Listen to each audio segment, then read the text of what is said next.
Hello friends, स्वागत है हमारे WOSM चैनल में। आज हम एक बहुत ही इंटरेस्टिंग B2B ज्वेलरी कंपनी के बारे में जानने वाले हैं, जिसका नाम है स्काई गोल्ड एंड डायमंड्स। आज हम इस वीडियो में कंपनी का बिजनेस मॉडल देखेंगे, कंपनी के Q2 FY26 के नंबर देखेंगे, कंपनी का वैल्यूएशन देखेंगे और मैनेजमेंट का गाइडेंस क्या है वो भी एक बार हम देख लेंगे। तो चलिए स्टार्ट करते हैं इस वीडियो को। तो स्काई गोल्ड एंड डायमंड ये कंपनी इस्टेब्लिश हुआ था 2008 में। इस कंपनी को 15 टू 20 इयर्स का एक्सपीरियंस है। अगर हम कंपनी के एम्प्लॉयज की बात किया जाए तो वो 1150 है। उसमें 110 डिजाइनर्स भी इंक्लूड है। उसके बाद कंपनी का जो मैन्युफैक्चरिंग फैसिलिटी है वो 1,30,000 स्क्वायर फीट का है और कंपनी का जो मैन्युफैक्चरिंग कैपेसिटी है वो 14.4 टन पर ईयर का है।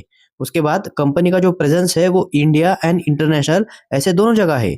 और आप यहाँ पे जैसे देख सकते हो तो कंपनी का जो आउटलेट्स है वो मतलब उसका जो काउंट है वो 2000 रिटेल का है। ठीक है। और मतलब जो 2000 रिटेल आउटलेट्स है वो इंडिया में प्रेजेंट है और 500 प्लस आउटलेट्स है वो ग्लोबली है, ज्यादातर मिडल ईस्ट में है। अभी हम एक बार कंपनी की जो जर्नी है वो भी एक बार देख लेते हैं।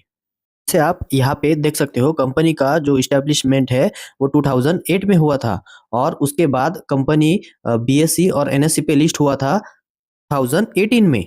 तब कंपनी का जो लिस्टिंग हुआ था वो एज अ BSE में हुआ था और वो एज अ SME हुआ था। और तब कंपनी का जो टर्नओवर था वो 500 करोड़ का था। उसके बाद 2023 में कंपनी जो है वो मेन बोर्ड में आ गई थी और वो NSE और BSE दोनों पे लिस्टेड थी। 2024 में कंपनी ने एक एक्विजिशन किया, उसका नाम था star mangalsutra and sparkling chains. और कंपनी ने 2024 में QIP किया था और उससे कंपनी ने 270 करोड़ सक्सेसफुली रेज किया। नेक्स्ट अभी 2025 में कंपनी ने एक लैंड परचेस किया जो कि 10,500 स्क्वायर मीटर का है, जो कि है नवी मुंबई में। और कंपनी ने ये कहा है कि ये उन्होंने अपना फ्यूचर मतलब कैपेक्स करने के लिए ये लैंड एक्वायर किया है। और कंपनी का जो फ्यूचर प्लान है वो 4.5 टन पर मंथ का है। और इसी साल कंपनी ने एक और एक्विजिशन किया जिसका नाम है स्पीड बैंगल्स प्राइवेट लिमिटेड, जो कि कंपनी का कहना है कि उनको एक नए सेगमेंट में एंट्री लेना था, इसीलिए उन्होंने इस कंपनी का एक्विजिशन किया।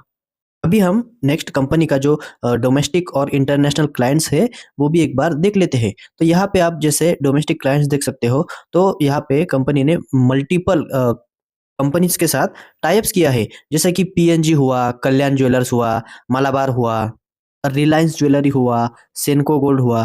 तो आप यहाँ पे देख सकते हो कि बहुत सारे डोमेस्टिक कंपनी के साथ जुड़े हुए हैं। और जैसे आप इंटरनेशनल क्लाइंट्स देखोगे तो उसमें भी आपको बहुत बड़े नाम देखने को मिलेंगे। जैसे आप यहाँ देख सकते हो इस्तारा हुआ, कल्याण हुआ, विश गोल्ड हुआ, उसके बाद मुस्तफा ज्वेलरी हुआ। तो ये नाम आपको most of the middle east में मिल जाएंगे। और कंपनी का ये भी कहना है कि जो कंपनी को इन क्लाइंट से डिमांड आ रही है वो और भी ज़्यादा बढ़ सकती है, इसीलिए कंपनी ने नेक्स्ट कैपेक्स प्लान किया है और नए नए सेगमेंट में कंपनी एंट्री ले रही है। इसके लिए कंपनी मल्टीपल एक्विजिशन भी कर रही है। अभी हम नेक्स्ट कंपनी का Q2 FY26 का एक बार परफॉर्मेंस देख लेते हैं। यहाँ पे Q2 FY26 में कंपनी का जो रेवेन्यू है वो 1485 करोड़ का है, जिसमें कंपनी को YOY बेसिस पे 93% का जंप नजर आ रहा है। और यहाँ पे आप अगर EBITDA का नंबर देखोगे तो वो भी ऑलमोस्ट 100 करोड़ का है। EBITDA में भी YOY बेसिस पे 157% का जंप नजर आ रहा है। और अगर आप पैट का नंबर देखोगे तो वो 67 करोड़ का है, जिसमें YOY बेसिस पे कंपनी को 82% का जंप नजर आ रहा है। और अगर आप रेवेन्यू स्प्लिट देखोगे तो जो डोमेस्टिक मार्केट है वो 90% का है और कंपनी 10% एक्सपोर्ट करती है। तो कंपनी ने ये भी कहा है कि आगे चल के मतलब नेक्स्ट फाइनेंशियल ईयर में और नेक्स्ट क्वार्टर में कंपनी का जो एक्सपोर्ट परसेंटेज है वो बढ़ जाएगा। तो यहाँ पे कंपनी ने कॉन कॉल में ये कहा है कि इस पूरे फाइनेंशियल ईयर में कंपनी का जो एक्सपोर्ट का नंबर है वो 10 से 12% है। और जो नेक्स्ट FY27 में कंपनी का जो एक्सपोर्ट नंबर है वो 15 से 20% का रहेगा। और कंपनी ये जो गाइडेंस दे रही है वो कंजर्वेटिव गाइडेंस है, मतलब इससे हम एक्सपेक्ट कर सकते हैं कि जो एक्सपोर्ट का नंबर है वो इससे भी ज्यादा आ सकता है। इससे आपको पता लग जाएगा कि कंपनी का जो बिजनेस का जो एबिलिटी है वो कितनी बढ़िया है। और अगर नेक्स्ट अभी हम कंपनी का जो वॉल्यूम नंबर है वो भी एक बार देख लेते हैं। तो यहाँ पे Q2 FY26 में जो वॉल्यूम नंबर है वो 544 केजी पर मंथ का है। और अगर इस नंबर को आप एक साल पहले देखोगे Q2 FY25 में, तो ये नंबर 345 केजी पर मंथ का है। यहाँ पे भी कंपनी का बहुत ही अच्छे तरीके से ग्रोथ दिखाया है। और कंपनी ने इसमें ये भी कहा है कि पूरे FY26 में ये number total 650 KG per month होगा। और कंपनी ने इसमें FY26 का गाइडेंस दिया है कि वो 900 केजी पर मंथ का वो नंबर अचीव कर लेंगे। तो यहाँ पे भी कंपनी ने बहुत ही अच्छा गाइडेंस देके रखा है। मतलब ऑलमोस्ट कंपनी का जो वॉल्यूम है वो डबल हो जाएगा नेक्स्ट ईयर। ये भी जो नंबर है वो कंजर्वेटिव बेसिस पे है। अभी हम नेक्स्ट कंपनी के Q2 एंड H1 FY26 के जो अपडेट्स है वो भी एक बार देख लेते हैं। तो Q2 FY26 में कंपनी ने कोलैबोरेट किया है सेंको गोल्ड एंड डायमंड्स के साथ। और उसमें कंपनी ने लॉन्च किया है 9 कैरेट का गोल्ड ज्वेलरी। तो यहाँ पे कंपनी ने ये कहा है कि उन्होंने ये जो 9 कैरेट का जो गोल्ड ज्वेलरी है वो जेन जी को मतलब जेन जी को टारगेट करके उन्होंने ये ज्वेलरी को डिजाइन किया है। नेक्स्ट कंपनी ने अपना जो नया ऑफिस है वो दुबई में ओपन किया है, अपना जो एक्सपोर्ट का सेल है उसे बढ़ाने के लिए। और ये ऑफिस स्टार्ट भी हो चुका है। और नेक्स्ट नेक्स्ट क्वार्टर से वो सिग्निफिकेंट रेवेन्यू भी जनरेट करना स्टार्ट कर देगा। उसके बाद कंपनी ने स्पीड बैंगल्स एक कंपनी है उसका भी एक्विजिशन इस क्वार्टर में किया है। कंपनी का ये कहना है कि उनको न्यूज सेगमेंट में एंट्री लेना था, जो कि था लाइट वेट बैंगल्स का। तो इसीलिए उन्होंने एक स्पीड बैंगल्स नाम की जो कंपनी है उसका एक्विजिशन किया है।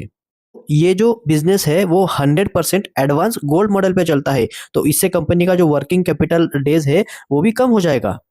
नेक्स्ट अभी हम कंपनी ने जो गाइडेंस दिया है उसको भी हम एक बार देख लेते हैं। तो यहाँ पे जैसे आप देख सकते हो कंपनी का जो रेवेन्यू का गाइडेंस है FY27 में वो है 7,600 करोड़ का। उसके बाद कंपनी FY27 तक अपना जो कैपेसिटी यूटिलाइजेशन है वो 900 केजी पर मंथ तक लेके जाना चाहती है। और जो पैट मार्जिन है वो 4.25 तक लेके जाना चाहती है। और अपना जो ROC है वो 25% से ज़्यादा करना चाहती है। अभी हमें कंपनी का ये जो परफॉर्मेंस है ये क्लोजली ट्रैक करना पड़ेगा कि कंपनी जो ये गाइडेंस दिया है उसे कंपनी फुलफिल करती है या नहीं करती है। नेक्स्ट अभी हम एक बार इंडियन ज्वेलरी इंडस्ट्री का जो डेटा है वो भी एक बार देख लेते हैं। जैसे आप यहाँ पे देख सकते हो जो इंडियन ज्वेलरी का रिटेल मार्केट है वो 2028 तक 145 बिलियन US डॉलर का है। और ये जो मार्केट था वो 2018 में 48 बिलियन USD का था। और ये 2023 तक 8% से ग्रो कर रहा था।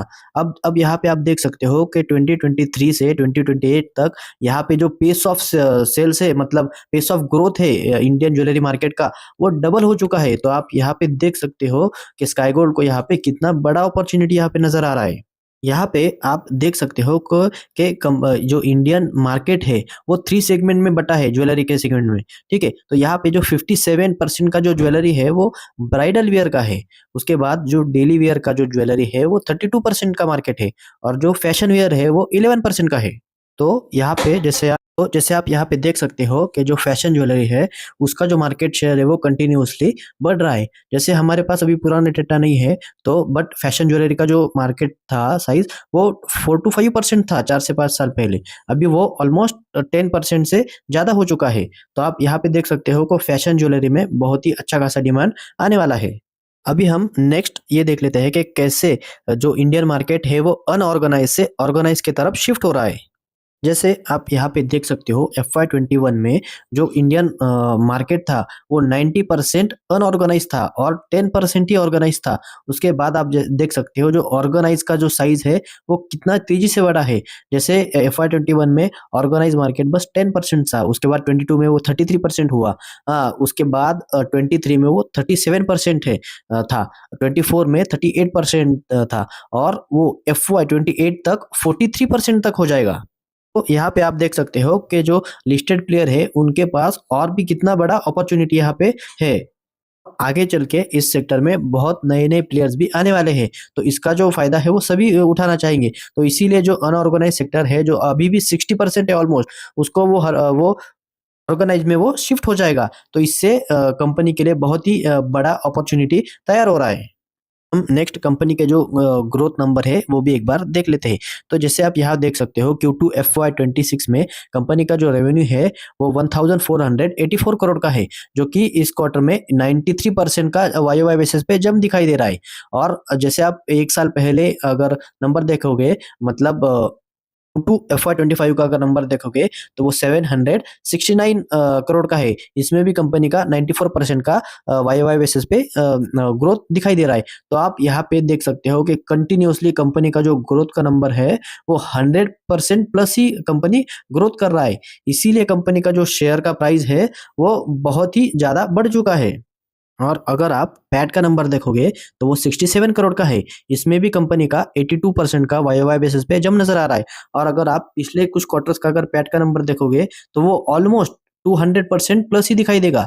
ठीक है, जैसे कि यहाँ पे आप सितंबर 24 का अगर नंबर देखोगे पैट का, तो उसमें आपको 405% का जंप दिखाई देगा। यहाँ पे कंपनी को बहुत ही अच्छा ऑपरेटिंग लेवरेज मिल रहा था। अभी कंपनी पिछले क्वार्टर से अपना जो कैपेक्स कर रहा है, इसीलिए कंपनी को पिछले क्वार्टर से ऑपरेटिंग लेवरेज मिलना थोड़ा बंद हो गया। पर एक बार कंपनी का कैपेक्स पूरा हो गया, कंपनी का जो कैपेसिटी है वो पूरे तरीके से स्टार्ट हो गया, तो कंपनी का ये कहना है कि उनको फिर से ऑपरेटिंग लेवरेज मिलने लगेगा। इससे कंपनी का जो शेयर है वो और भी ज्यादा बढ़ सकता है। अभी हम कंपनी का जो वैल्यूएशन है वो भी एक बार देख लेते हैं। तो यहाँ पे जो कंपनी का जो मार्केट कैप है वो ऑलमोस्ट 5000 करोड़ का है। और कंपनी का जो शेयर प्राइस है वो 324 पे चल रहा है अभी। और कंपनी का जो पी है वो 27 का नजर आ रहा है। तो यहाँ पे कंपनी ने गाइडेंस भी बहुत ही अच्छा दे रखा है। तो जैसे आप यहाँ पे फॉरवर्ड पी कैलकुलेट करोगे तो वो ऑलमोस्ट 18 टू 20 का नजर आ रहा है। तो यहाँ पे आपको 18 के पीई पे 52 का ग्रोथ रेट मिल रहा है कंपनी में। तो यहाँ पे मुझे ये तो बहुत ही अच्छा नजर आ रहा है। यहाँ पे कंपनी का ये जो डील है वो बहुत ही अच्छी तरीके से नजर आ रहा है। यहाँ पे कंपनी ने FY26 का एस्टिमेटेड रेवेन्यू भी देकर रखा है, जो कि है 5400 का। और जैसे हम इसका जो ग्रोथ परसेंटेज निकाले तो 52% आता है वाई बेसिस पे। ठीक है, तो यहाँ पे जैसे आपको ये नंबर नजर आ रहा है Q1 Q2 Q3 और Q4 के बेसिस पे, तो ये मैंने मेरा एक्सपेक्टेशन लिखा है यहाँ पे। तो मेरा Q1 का जो एक्सपेक्टेशन था वो 1100 करोड़ का था, जो कि कंपनी ने उसको बीट किया। और कंपनी का जो रेवेन्यू था Q1 में वो 1131 करोड़ का आया। और जहाँ मेरा जो एक्सपेक्टेशन था वो Q2 में 1171 करोड़ का था। इसको भी कंपनी ने अच्छी तरीके से बीट किया। अभी हमें कंसिस्टेंटली देखना पड़ेगा कंपनी का Q3 का और Q4 का नंबर कैसा आता है। अभी हम नेक्स्ट कंपनी का जो एक साल का परफॉर्मेंस है शेयर का वो भी देख लेते हैं। तो जैसे आप यहाँ पे देख सकते हो, एक साल पहले कंपनी का जो शेयर था वो ऑलमोस्ट 500 तक पहुंच गया था। उसके बाद कंपनी का जो शेयर है वो अभी फिलहाल 20 से 30% डाउन नजर आ रहा है। भी हमें नेक्स्ट कंपनी ने जो गाइडेंस दिया है उसको अच्छी तरीके से क्लोजली ट्रैक करना पड़ेगा कि कंपनी अपना जो गाइडेंस है वो अचीव करती है या नहीं करती है। ठीक है, अगर कंपनी ने अपना गाइडेंस अचीव किया या ओवर अचीव किया तो कंपनी का शेयर यहाँ से भी आगे बहुत ही अच्छी तरीके से अपने शेयर होल्डर को पैसा बना के देगा। ये कोई बाय या सेल का रिकमेंडेशन नहीं है। अगर आपको कुछ भी बाय करना हो, सेल करना हो, तो आप अपने फाइनेंशियल एडवाइजर से पूछ के डिसीजन ले सकते हो। अगर आपको ये वीडियो अच्छा लगा तो वीडियो को जरूर लाइक कीजिएगा, चैनल को जरूर सब्सक्राइब कीजिएगा। Thank you.